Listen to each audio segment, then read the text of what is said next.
Masasabi po bang legal ang pag-place ni employer kay employee under floating status kung hindi po nito na-meet ang requirements sa pag-floating status? Pag po security guard, may floating status talaga. Kasi nga, yun namang mother company, hindi naman masisiguradong laging may pagdideployan ng security guard. O, ngayon, depende kung i-request ng kumpanya na pinagsisecurity guardan niya. Kasi ang may floating status, security guard lang eh. Pero pag ikaw ay dire-diretso yung regular employee, abay walang floating status. Regular no?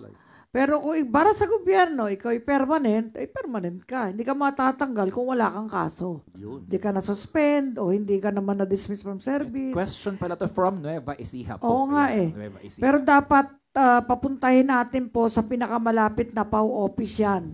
So, Ramos, punta ka para magkaintindihan anong klaseng employment ka ba meron. Yes. Okay? Permanent ba?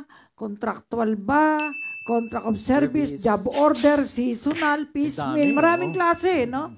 Okay. Ang talagang merong karapatan ay yung mga regular employees. Okay? Pwede siyang pumunta sa pinakamalapit na PAW office sa kanyang tahanan sa Region 3.